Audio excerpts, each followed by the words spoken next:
ಪ್ರಧಾನಮಂತ್ರಿ ಅವರು ಸ್ವಲ್ಪ ಇದ್ರ ಮೇಲೆ ವಿಚಾರ ಮಾಡ್ಬೇಕ್ರಿ. ಎಲ್ಲಾರು ಥಿಂಕ್ ಮಾಡ್ತಾರ. ಇದು ಇದ್ರಾಗ ಸ್ವಲ್ಪ ಡೆಲ್ಲಿ ನಮ್ಮ ಇದರಲ್ಲಿ ಎಲ್ಲ ಬಡವ್ರ ಮಂದಿ ಹೆಚ್ಚು ಕಡಿಮೆ ಇಲ್ಲೇ ಹೋಗ್ತಾರ ಅವ್ರು. ಇನ್ನ ರೇಟ್ ಹೆಂಗೆ ಹೆಚ್ಚಿಗೆ ಆಗಿದ್ರೆ ಇದು ಏನ್ರಿ ಪ್ರಾಬ್ಲಮ್ ಇದು? ಸ್ವಲ್ಪ ಅದ್ರ ನೋಡಿ ಸ್ವಲ್ಪ ಬೇರೆ ಈಗಿಲ್ಲ ಸ್ವಲ್ಪ ರೇಟ್ ಕಡಿಮೆ ಮಾಡ್ಕೊಂಡು 2 ರೂಪಾಯಿ 5 ರೂಪಾಯಿ 10 ರೂಪಾಯಿ ಆಗೈತ್ರಿ. ಮತ್ತೆ 12 ರೂಪಾಯಿ ಅಂದ್ರೆ ಏನ್ರಿ ಇದು?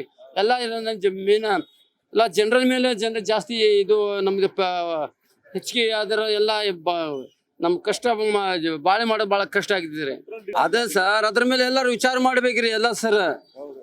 ಒಂದ್ ತಿಂಗ್ದಾಗ ಏನ್ ವಿಚಾರ ಮಾಡಬಾರ್ದು. ಎಲ್ಲ ಏನಿದು ಪೆಟ್ರೋಲ್ ಡೀಸೆಲ್ ಇದ್ರೆ ಎಲ್ಲ ಪರಿಹಾರ ಎಲ್ಲ ಕ್ಲಿಯರ್ ಆಗಿ ಬಿಡ್ತೈತಿ. ಇದರಿಂದ ಎಲ್ಲ ಜಾಸ್ತಿ ಆಗದಂದ್ರೆ ಪೆಟ್ರೋಲ್ ಡೀಸೆಲ್ ಹೆಚ್ಚಿಗೆ ಆದ್ರೆ ಎಲ್ಲರಿಗೆ ಇದ್ರ ಮೇಲೆ ವಜ್ಜಿ ಬೀಳ್ತಿದ್ರೆ ಇದ್ರ ಮೇಲೆ ಯೋಚನೆ ಮಾಡ್ಬೇಕ್ರಿ ಸ್ವಲ್ಪ. ಎಲ್ಲ ಅಧಿಕಾರ ನಾ ಹೇಳ್ಬೇಕು ಸರ್, ಅವ್ರ ಮುಂದೆ ಎಲ್ಲ ಅವ್ರು ವಿಚಾರ ಮಾಡಿ ಎಲ್ಲ ಬಡವ್ರ ಮಂದಿ ಅವ್ರು ವಿಚಾರ ಮಾಡ್ಬೇಕು.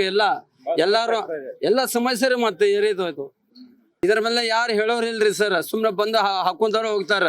ಯಾಕಂದ್ರೆ ಅವ್ರ ಹತ್ರ ಅಕ್ಕ ಜಾಸ್ತಿ ಇರ್ತೈತೆ. ಬಡವ್ರ ಮಂದಿ ನೀರು ಕಷ್ಟ ಅದ್ರ ಮೇಲೆ ಜಾಸ್ತಿ ಇದು ವಜ್ಜಿ ಬೆಳೆದ್ರಿ.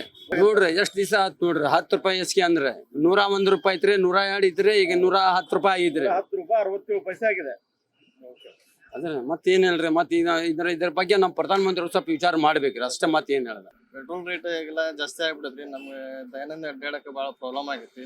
ದಿವಸ ಹಿಂಗೆ ಇರಾಕತ್ತ ನಮ್ಗೆ ಇನ್ನೂ ಸಮಸ್ಯೆ ಆಕೈತಿ. ನಾವು ಗಾಡಿಗೆ ಹೋಗಿ ಕೆಲ್ಸಕ್ಕೆ ಹೆಂಗೆ ಹೋಗೋದು ಏನು ಗೊತ್ತಾಗತ್ತಿಲ್ಲ. ಬಸ್ಸಿಗಂತೂ ಗೌರ್ಮೆಂಟ್ ಫ್ರೀ ಮಾಡಿಬಿಟ್ಟೈತಿ. ಅಲ್ಲಿ ಬಸ್ನಾಗ ಫುಲ್ ಗದ್ಲ, ಅಡ್ಡಾಡಕ್ಕೆ ಹಂಗಿಲ್ಲ ಕರೆಕ್ಟಾಗಿ. ಈ ಬೈಕ್ ಅದ ಕರೆಕ್ಟಾಗಿ ಸಫಿಸಿಯೆಂಟ್ ಹೋಗ್ತೀವಿ.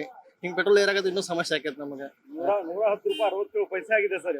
ಇವಾಗ ನೋಡ್ರಿ, ಇವಾಗ ಅದು ಸದ್ಯಕ್ಕೆ ಕೇಳಿಬಿಟ್ಟೆ ಪೆಟ್ರೋಲ್ ರೇಟ್ ಮತ್ತೆ ಜಾಸ್ತಿ ಆಯ್ತಾ, ನಾನು ಇನ್ನೂ ಕಡಿಮೆ ಹಾಕಿಸ್ತಿದ್ದೆ ಅಂತ ಹೇಳಿದಿರಿ ಅವ್ರಿಗೆ.